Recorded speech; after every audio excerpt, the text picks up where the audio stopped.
akong kakatuan. Pwede ako sa Marikina, sa Santa Lucia.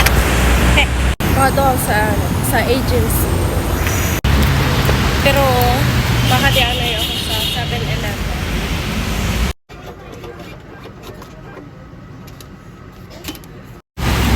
Malod, tani ako. Wala ko palong. So, di na lang ako malod. Mabalik ako sa Marikina. Pag naglalakad ka kasi, kailangan mo may load ka palagi. Kasi just in case kung ano yung mangyari, di ba? Kailangan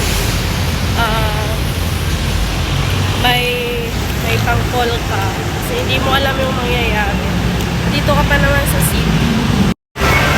Maghahanap tayo guys ng pwedeng pa-loadan. Kasi hindi pwedeng wala tayong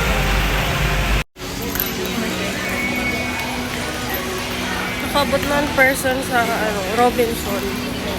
Swara gihapon sa ilong. Nag-CR lang ako kay English, Bisaya, Tagalog. So, andito na ako sa mall. Palabas na dahil pupunta ako kainta sa agency. Mamaya ulit. Hehe. Andito ako sa Santa Lucia, guys. Tingnan ako kainta. Then napabalik ako sa 11 kasi wala pa naman daw wala. So, tumulay ako dito sa Santa Lucia kasi marami akong time. May falls kasi dito. Fountain pala. Mapakita ko sa inyo para masaya. Gagala muna ang person. Guys, walang fountain. Sira yung fountain. Ayan o, sira sila. Inaayos nila yung fountain. Diyan yung fountain. Maganda pag siguro piniprepare nila for Christmas. Ang Malas Self.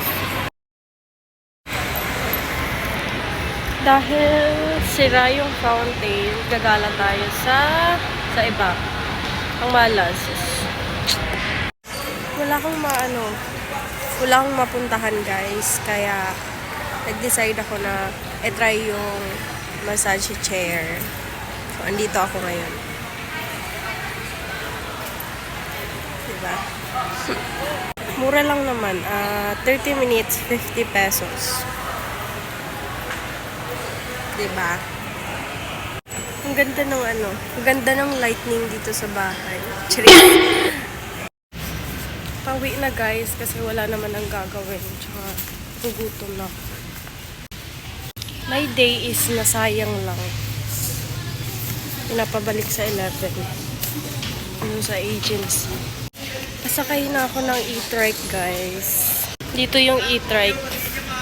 Explain po sa amin ito kasi tatlong buwan na po ito sir at winulit din nila. Meron po ba kayong Nasa bahay ng person guys. So sana parang hindi naman kayo nag-enjoy kasi wala naman akong ginawa. Lakad-lakad lang ako. Next time, kasi tsaka nakakahiyang mag video-video, nakakahiyang mag-vlog kasi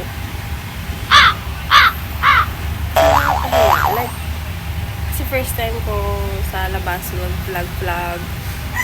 So, wala, ihiya talaga ako. Next time, baka mas may matutunan na. Charis! Bye-bye!